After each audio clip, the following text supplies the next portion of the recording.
We all bring different gifts and expertise to a very small state agency tasked with a significant amount of work. Ombudsmen are critical for residents in long-term care settings. Their voices are too often not present when decisions impacting them are being made. I have listened to long-term care residents. I have been their voice and stood by them to support theirs since I was 5 years old, volunteering in nursing homes with my grandmother. I would be honored to serve them further and in the process to serve all Kansans as a state ombudsman. I thank you today. I'd be happy to answer any questions that you might have. Camille, thank you for showing up on this nice warm day. Thank you, sir. You know, we had a conversation earlier, I think ranking minority member on our planning committee, she had asked me how long it took me to get up here from southeast Kansas. I'm in Baxter Springs, and it took me about 4.5 hours, where normally it's 3 hours and 15 minutes. You had a similar trek and a similar path. I assume you came up 75. I did. That was the same path I took. Yes, sir. So hopefully, on your way back home, the roads are a little bit clearer. So, committee members, do we have any questions for Camille?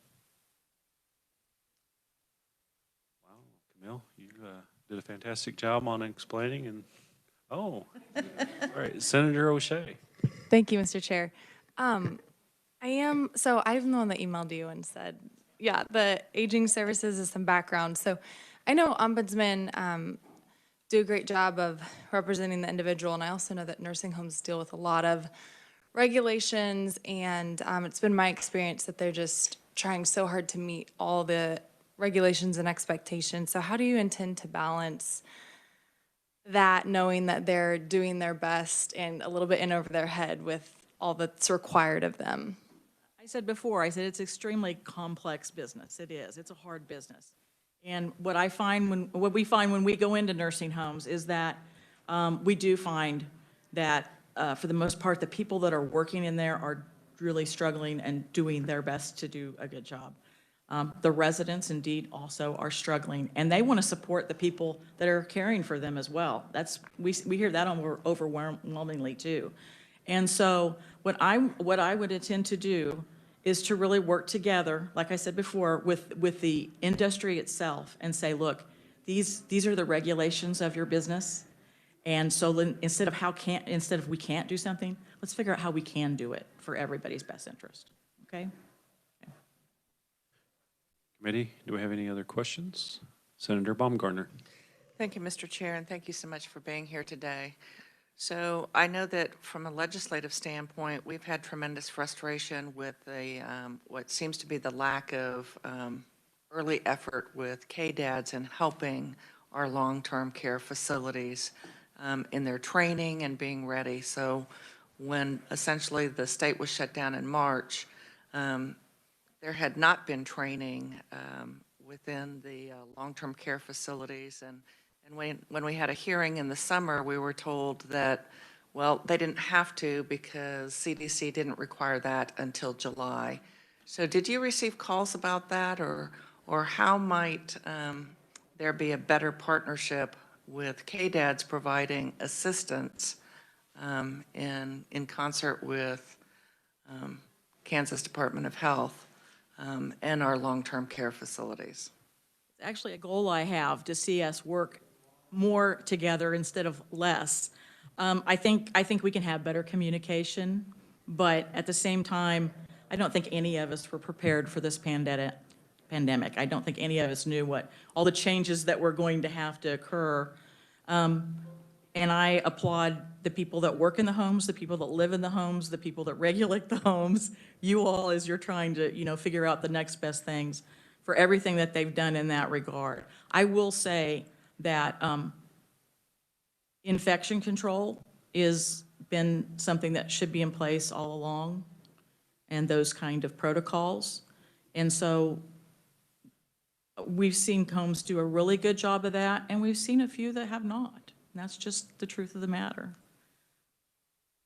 They probably could use some assistance and guidance more in those cases. Thank you, Mr. Chair. Senator Gossage. Thank you, Mr. Chair, and thank you for being here. How do you see the difference between a long-term care facility and an independent living facility? Well, the long-term care ombudsman do not have any kind of work in the independent living facilities. So they are not, and they're not regulated the same. They're simply not licensed and regulated the same. And I wouldn't know all the details of the independent living to know, what they do have, but independent living is kind of what it says, right? So they don't have the same kind of oversight or the same kind of regulations that assisted livings, other type of adult care homes have. And how do you see your role changing from being a regional ombudsman to the state ombudsman? Will you still be hands-on, or would you be more involved in meetings with your ombudsman? Well, regional ombudsmen are able to take care. We hire people that could take care of their regions. And so they absolutely will have their regions that they take care of. I will support them in that role.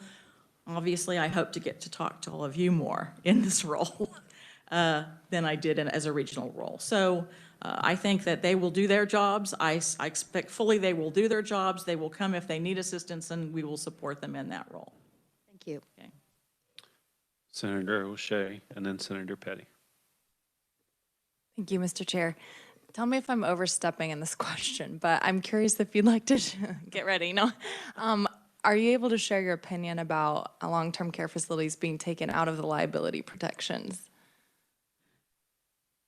I think that our office does not support that bill.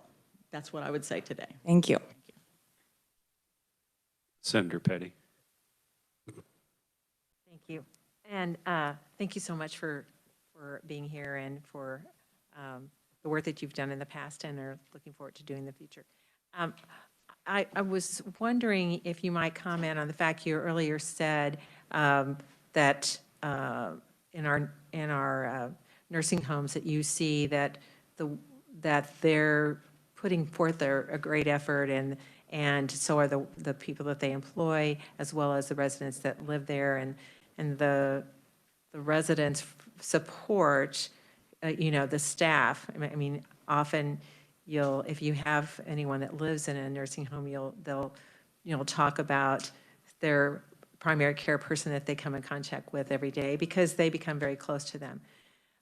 So my question is around, do you feel that that possibly, I mean, we often hear about the negatives of what COVID-19 has brought forward within the industry, but do you see that there are some positives for what the pandemic has brought forward?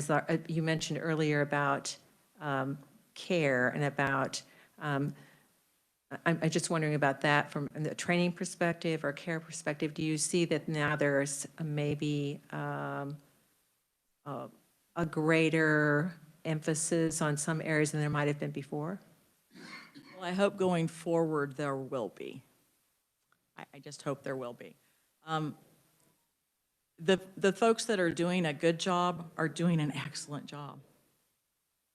And the folks that are not, we need to help do better for our neighbors. Okay? There are some out there that are not, and they're lost. We have a spectrum. We have folks out there that are doing a great job, and they have good support of their leadership and their organizations. And we have some in the middle that really could just use some additional guidance. I think Senator Baumgartner, brought that up, and I think that would be helpful to them. And then we have some folks out there that need additional, more support than that, and maybe need to look at their business a little bit differently. That's just the truth, and that's out there in about any business that you look at, but this one cares for people. And so we need to help get it all on track for our fellow Kansans. We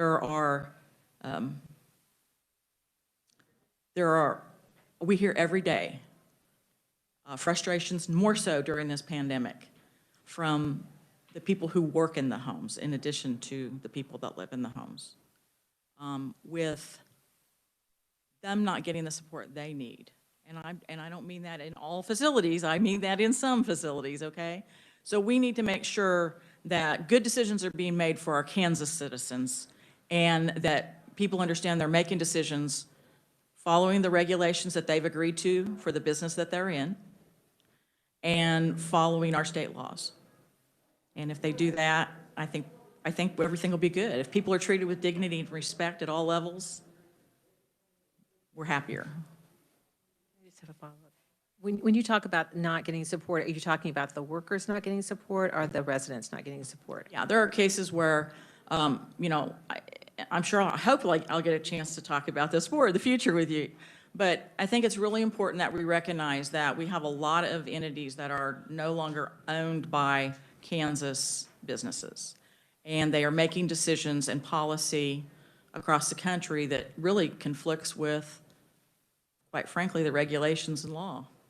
And they are people that are working, our Kansas who live here, our workforce is trying very hard to take care of their neighbors. And sometimes they are afraid for their jobs if they don't do it the way that their bosses tell them to do it, right? When their bosses are making those decisions, they don't live here in Kansas, okay? Camille, one more question, Senator Thompson, and this will be our last question because we do have a heavy agenda. Gotcha. Thank you. Just real basic, what's your experience in long-term care facilities? Have you spent a lot of time in them? I'm just kind of, if you could speak to that, so. Yes, sir. Yes, sir. I mean, I mentioned that I started out by volunteering when I was at a young age of 5 years old with my grandmother.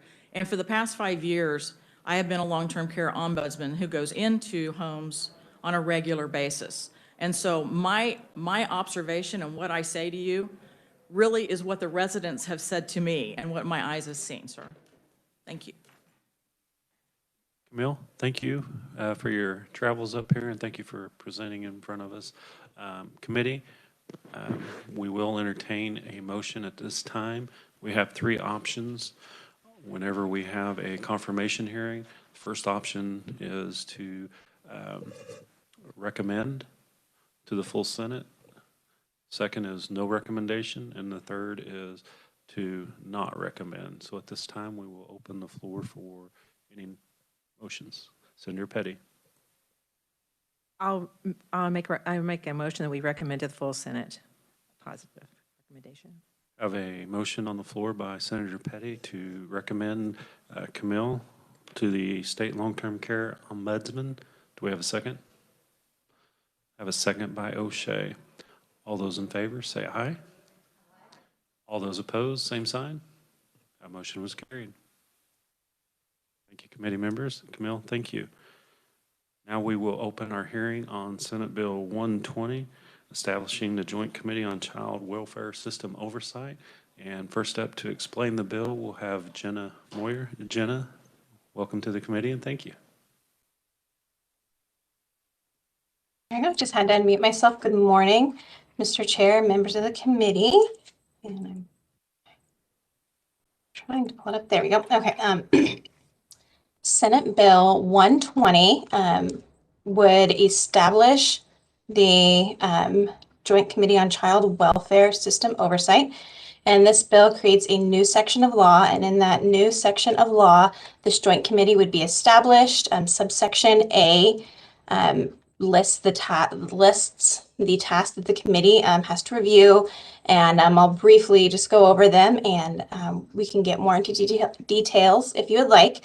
But the first one deals with the level of oversight that the Department for Children and Families has over its contracting entities. The second is the duties and contributions of state agencies and service providers that provide child welfare services in the state. The third is level of access to those services, including mental health and community-based services. The fourth is the number of children in the child welfare system. The fifth is licensing standards for case managers. And the sixth is any other topic that the committee deems necessary or appropriate. Subsection B goes into the 11 members of the committee, which would have 3 from the House Children and Seniors Committee, 2 by the Speaker, 1 appointed by the Minority Leader, 3 members of this committee, Senate Public Health and Welfare, 2 appointed by the Senate President, 1 by the Minority Leader, and then 2 other members of the House appointed by the Speaker, and then 1 member of the House appointed by the Minority Leader, and 1 member of the Senate appointed by the Senate President. And subsection C, which begins on page 2, line 7, lays out the terms that the members may serve. Subsection D provides for what chamber the committee chairperson will be from based upon the year, which is pretty standard language in any joint committee similar to this. And finally, subsection E requires that the committee have their first meeting by August 1st, 2021, and then at least twice more per year. And subsection F requires that the committee submit a report to the legislature every year that would recommend changes to laws, rules, and regulations. And then the H, I, and J are all just pretty standard joint committee provisions, which I'll be happy to speak more about if you have any questions about those. No, thank you. Committee, do we have any questions over the bill? Seeing none, we will move to proponent. Oops, sorry. Senator Stephan. Thank you. Can I have a little bit of background on what has led to the need for the state of Kansas to have another group like this together at additional expense? Jen, I think I'll answer that if that's okay. Yep, I was just going to defer. Thank you, Mr. Chair. Thank you. Senator Stephan, that's a very good question.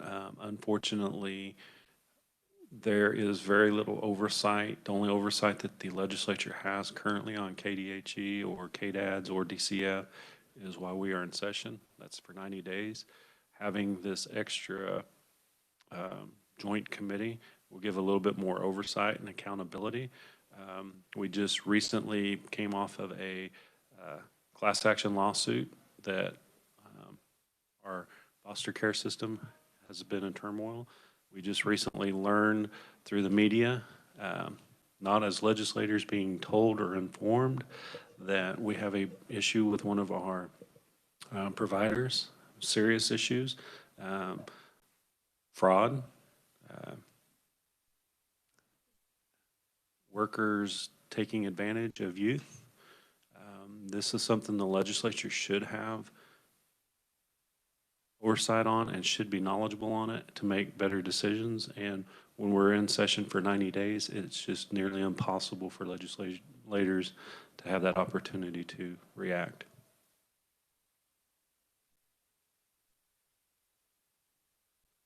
Any further questions? Seeing none, we will now move to our proponents. First up, we have Laura Howard. She's the Secretary for Department of Child Welfare System, Children and Families. Laura, Madam Secretary, welcome.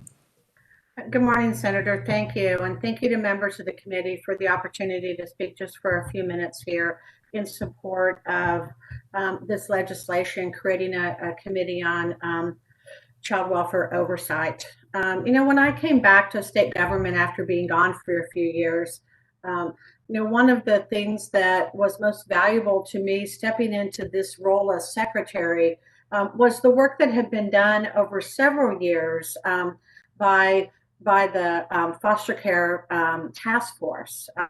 That really gave me lots of insights into the issues going on within the system and really became a bit of a roadmap for many of the practice improvements that we've undertaken as a state. So I welcome this. I had the chance to participate this summer with the Special Committee on Foster Care Oversight. I felt like that was very, very valuable.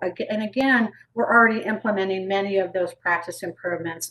I strongly believe in the role of the oversight of the legislature. I think that just in the same way that the Bethel Oversight Committee plays an important role with regard to Medicaid, I think there's probably no area in as it relates to state government that's more critical than child welfare when we think about youth being in the custody, in my custody, but in the custody of the state. So again, valuable oversight, and I would welcome the opportunity to work with the Child Welfare Oversight Committee should the legislature support this moving forward.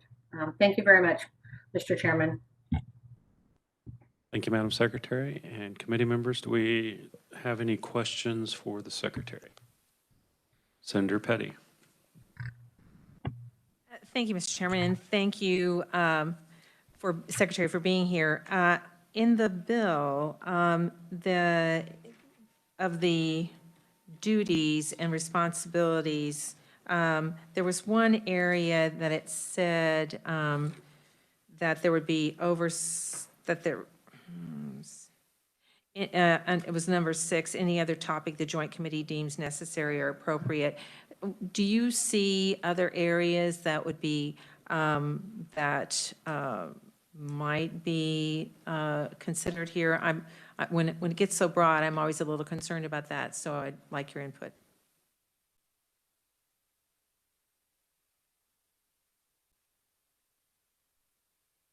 Madam Secretary, you're muted. Oh, I apologize. I would also echo Senator Petty, a comment that the chairman made a few minutes ago. We did just enter into and have finalized by a judge, a settlement for a class action lawsuit. As a part of that settlement, we'll be monitored and measured on a number of areas within the system, placement stability, mental health services, access for youth, things like that.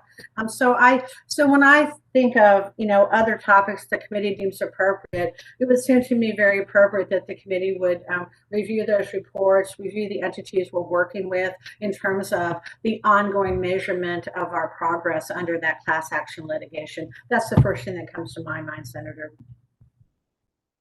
Thank you. Do we have any more questions for the Secretary?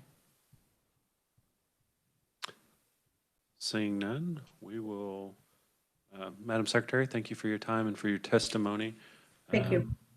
Committee, we will now draw your attention. We do have written only for Leah Filter, Director of Government Relations for KASB, Rachel Marsh, CEO of Children's Alliance of Kansas. Is there anybody else wishing to testify as a proponent? Seeing, Senator Baumgartner. Mr. Chair, and I don't see this so much as testimony, but I think one of the things that hasn't come up is when we have had oversight meetings before, they have been interims, and there is not necessarily a consistency of the membership of those interim committees. So it is very difficult to follow and track what is and isn't being shared consistently from year to year. One of the benefits of this oversight committee is, one, the frequency of meeting, but two, that very distinct assignment of who will be the members of that committee, so that there will be more continuity with regard to membership, but also being able to track that flow of communication. One of the big surprises that occurred in the interim this summer and fall was hearing about the settlement agreements and what had been achieved ever since the courts had said they were considering the settlement, and that was the number of kids that were staying either in an office, a hotel room, or a vehicle overnight per month. And that was absolutely very different from testimony that we had heard in the Public Health Committee at the start of the legislative session. So for those that weren't on the Health Committee, they didn't even know that that had been addressed several months earlier, and that the information shared in the Health Committee was significantly different from what was being shared with regard to that settlement. So that continuity would be crucial. Thank you, Mr. Chair. Thank you, Senator Baumgartner. Senator Stephan. Thank you. What would this bill do as far as giving this committee any opportunity to move the needle on these problems? It will give the committee the opportunity to. Now, whether the committee makeup does or doesn't, that would be up entirely to that committee. And I might, if I may, Mr. Chair, I might add that this joint committee would also have the authorization to submit legislation.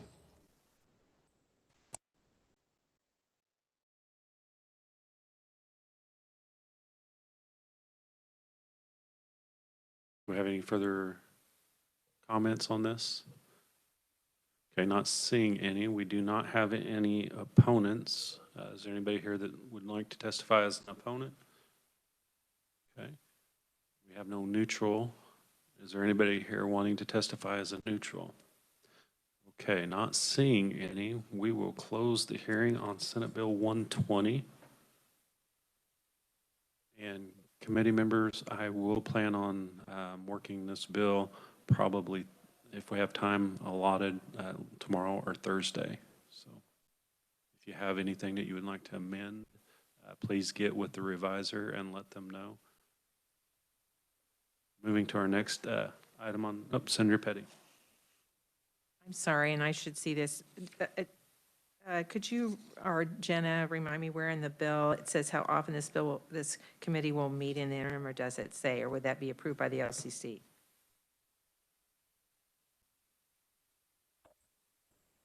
Yes, Mr. Chair. Thank you. I believe it I meets think a I just couple found it between times a line year. 30 and 37 on this second page. Is that?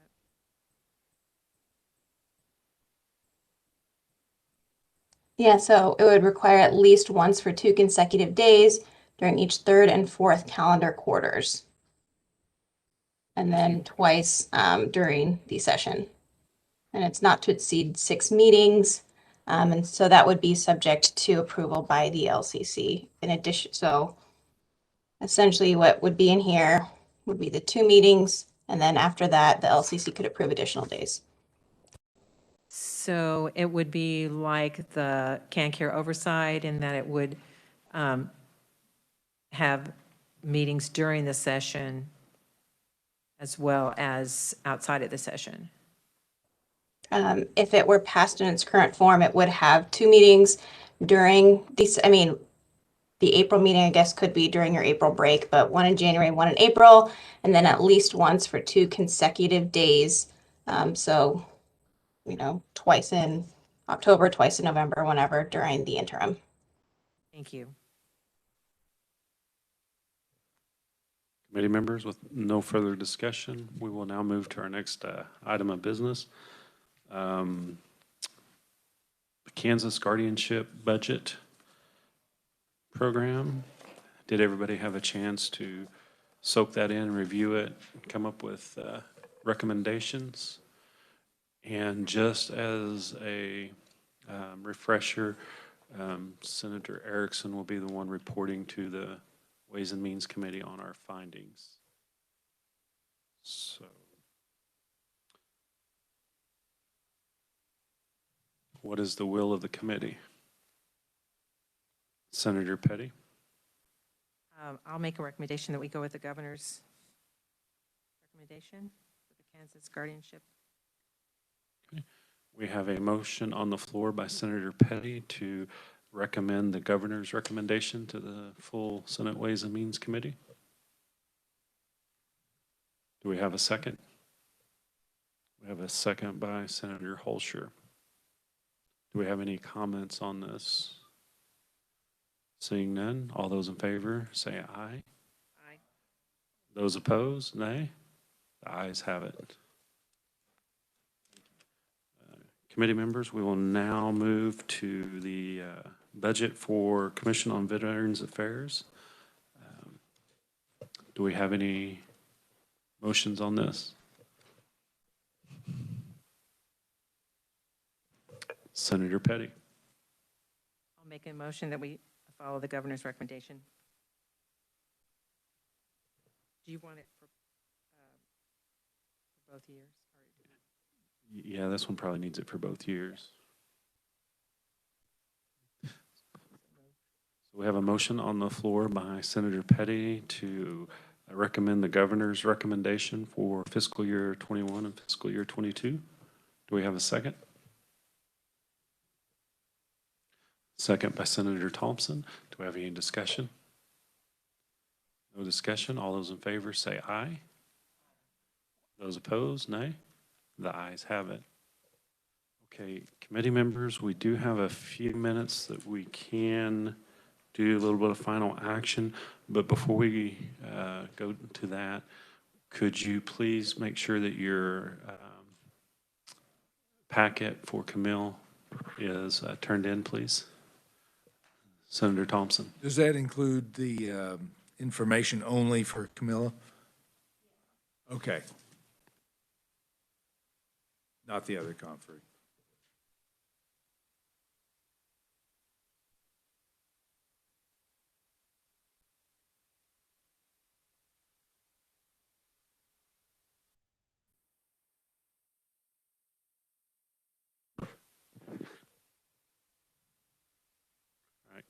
Committee, as she is gathering those, we will turn our attention first up to Senate Bill 83.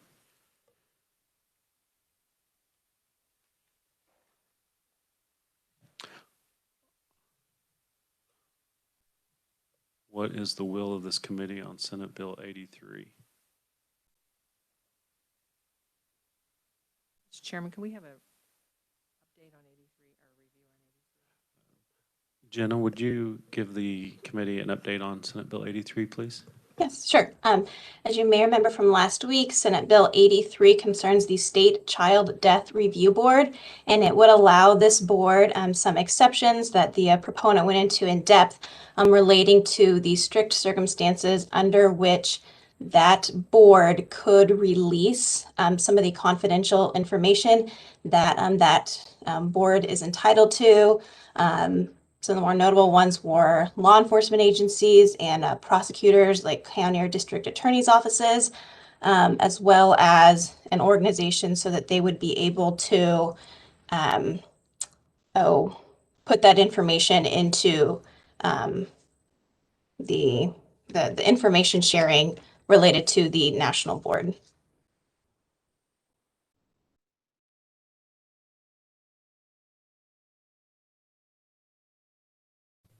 Senator Holscher. Yeah, as a follow-up, was there any consensus attained in regard to the potential amendment? I believe Mr. Klump as well as maybe Rachel Marsh were going to address that. I believe there was Senator Baumgartner. Thank you, Mr. Chair. I did request that our reviser prepare that amendment, and we do have that amendment based on that request. I do not have copies, but I know that our reviser, Jenna Moyer, was going to put that up on the screen.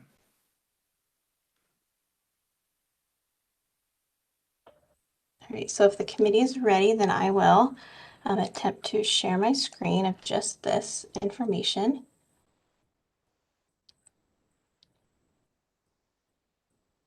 We are ready. All right. Trying not to share anything confidential, so.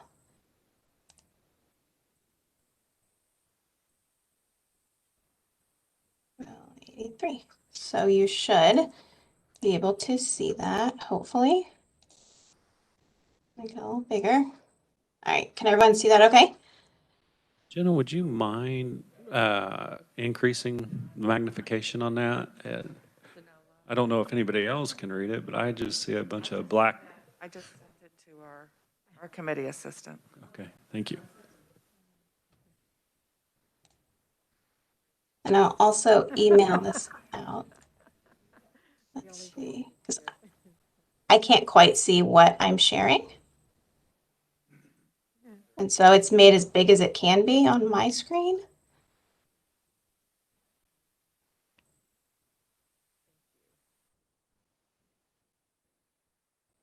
I don't have any other. Does that help at all? Yes, that's a lot better. Thank you, Jenna. And so this was the one that I believe that Ed Klump had asked for. Senator Baumgartner, would you like to explain your amendment? The amendment simply says adds C, if the board had knowledge of a law enforcement investigation involving the death of a child. And so that was the concern that they wanted to make sure was included. And according to my notes, that's what I have down as well. Senator Baumgartner, is that a motion to move your amendment? I will move my amendment, Mr. Chair. I have a second by Senator Thompson. Any discussion on this amendment before we take to a vote? Senator Petty. It's really not discussion. I just don't know. It hasn't ever dropped in the email. What you sent, I'm sorry. Had a lot of practice. still looking. No. Did- Did,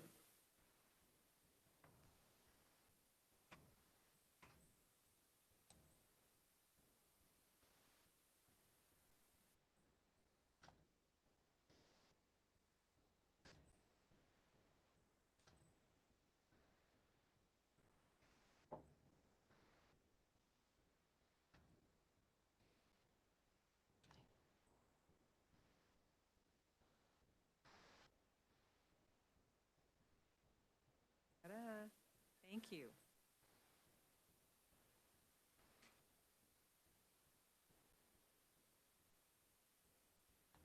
You're welcome, thank you. All right, do we have any other discussion on this amendment before we take it to a vote? Seeing none, all those in favor of the Baumgartner amendment, say aye. Those opposed, nay. The ayes have it, that amendment will be adopted to Senate Bill 83. Now we are back on Senate Bill 83 as amended. Do we have any other discussion on Senate Bill 83? Senator Thompson. I move we report Senate Bill 83 out favorably for passage, Mr. Chairman. As amended. As amended, yes.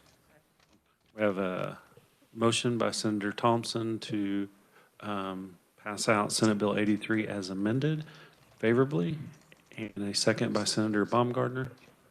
Do we have any discussion on this motion and second? Seeing none, all those in favor say aye. All those opposed, nay. Well, committee, our first bill is going to hit the floor. So we have time for one more, I believe. Senate Bill 85. Jenna, can you give us a brief update on what Senate Bill 85 does, please? Yes, Mr. Chair, thank you. Senate Bill 85, we had a hearing on last week, and it relates to children in foster care and the management of those contractors by the Department for Children and Families. And this would require a special notification for when a child has gone missing or spent an overnight period in a contractor's facility. Thank you. Thank you for that, Jenna. Senator Petty, you have a question? No, Mr. Chairman, I do have an amendment, Okay. and Jenna does have it. Jenna, it would be the amendment on Yep. the first If page. you wouldn't mind, would you mind sharing which of those amendments you might want to offer first? The first page on line 28. Okay, great. Yep. I will pull that up.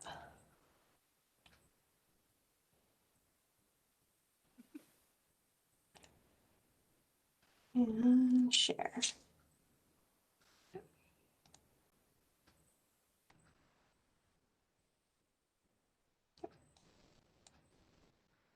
So this would be that amendment, and it actually would go into two places, would replace in line 27, facility under the control of the contractor with the language not licensed as a placement for foster youth. And then it makes that same change on page 2.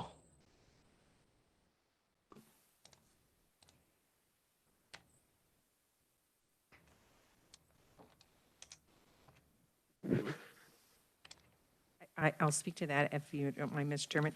I think we had testimony from Rachel March about concerning this bill, and also clarification in that section that currently says spend any overnight period in a facility under the control of the contractor. And this just clarifies that it's would be in a facility not licensed as a placement for foster youth. So I think it appears to match what was brought up in the testimony.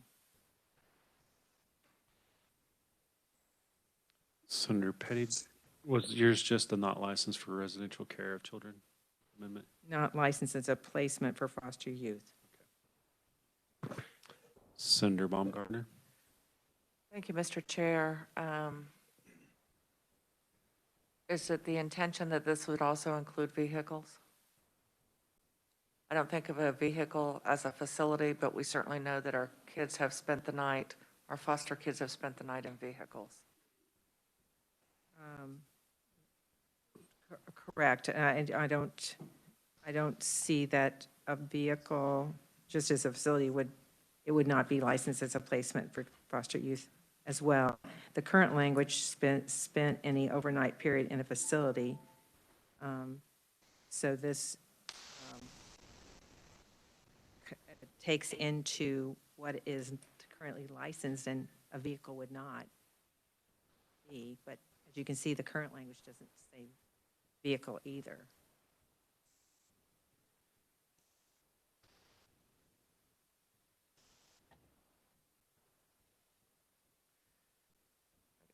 Mr. Chair, Senator Baumgartner? I guess I'm just asking, would the senator be willing to change the word facility to be in a location not licensed as a placement for foster youth? A vehicle is a location, it's not a facility, but we know that our foster children have spent the night in a vehicle. I see that as a friendly amendment.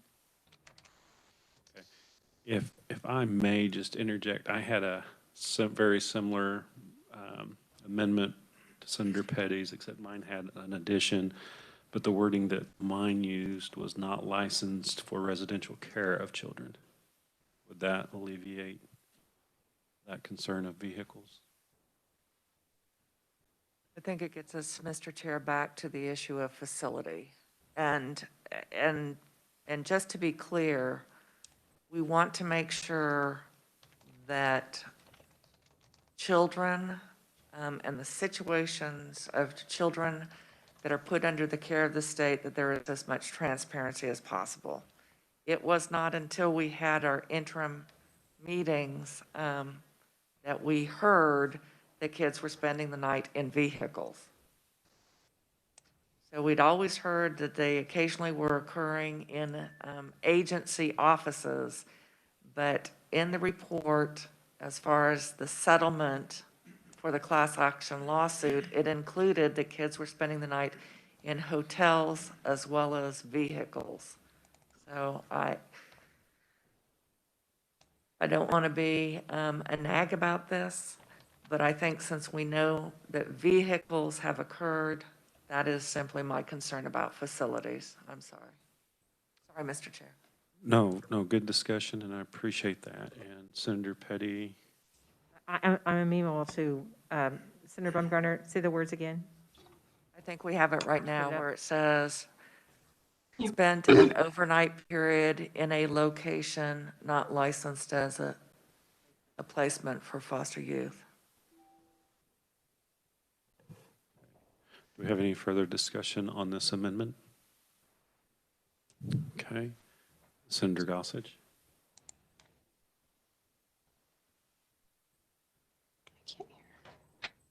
Yeah, you can move that amendment as amended by Senator Baumgartner. Okay. We have a motion on the floor by Senator Gossage, and we have a second by Senator Thompson to approve the amendment as amended by Senator Baumgartner. Do we have any discussion on this amendment? Seeing none, all those in favor say aye. Aye. Those opposed, nay. And the ayes have it. Okay. Jenna, how would I do my amendment that I had that was similar to that, but keeping the current amendment language in the previous sections?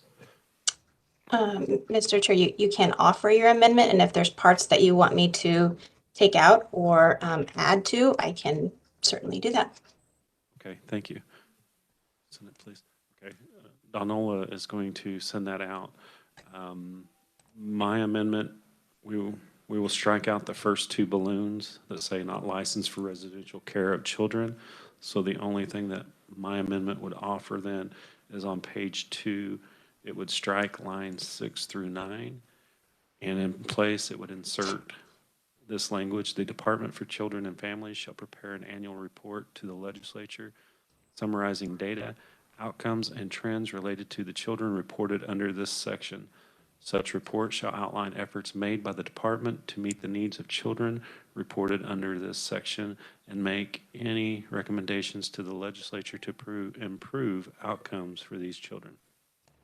And Mr. Chair, are you offering that amendment so I can share it on my I screen? am. Thank Okay, you, Jenna. great. Thank you.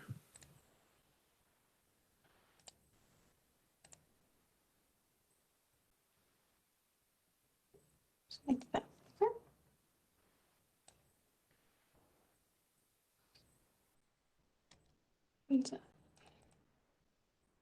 So you should be able to see that now. It would just be the change on page 2.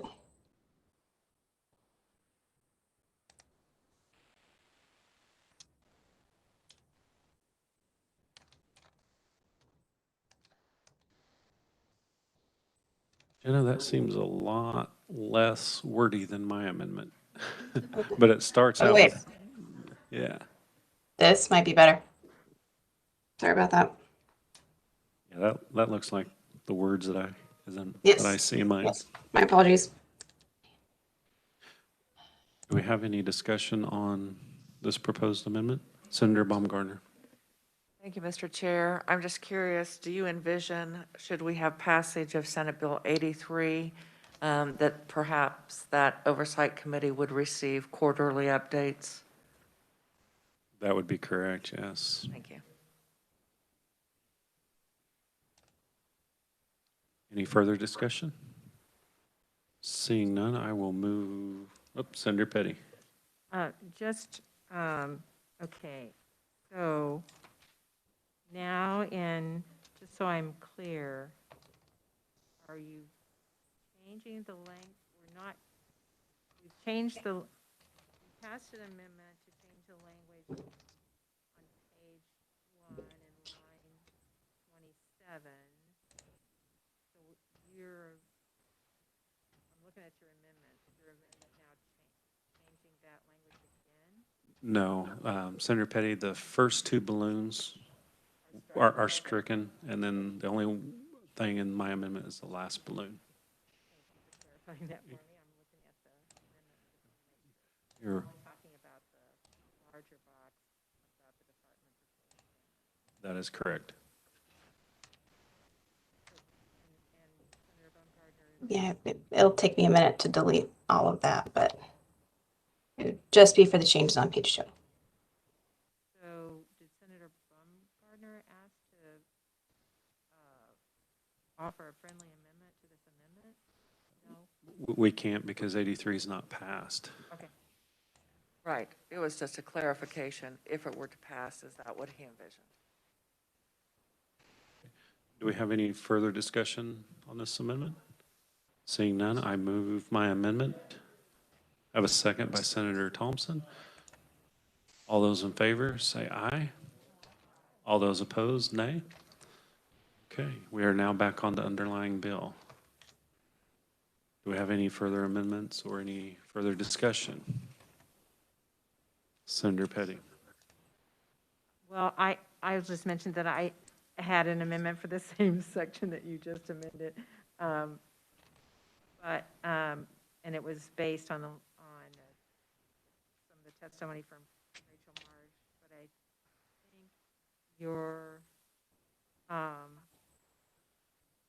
amendment meets it, although in my amendment, I'm trying to, she had included, it was a little more detailed in that needs of youth with runaway behaviors or without access to stable placement.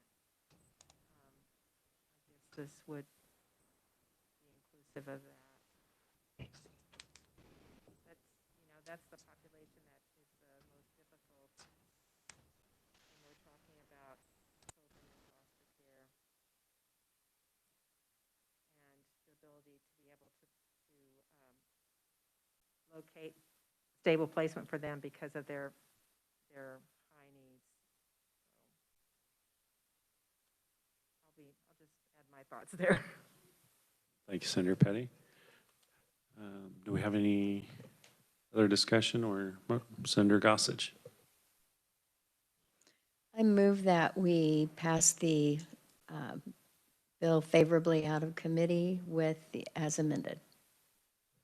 We have a motion on the floor by Senator Gossage to pass Senate Bill 85 as amended, a second by Senator Baumgartner. Any discussion? All those in favor say aye. All those opposed, no, nay? Okay, the ayes have it. And committee, that's our second bill, and we are out of time. We are adjourned. Thank you, everybody.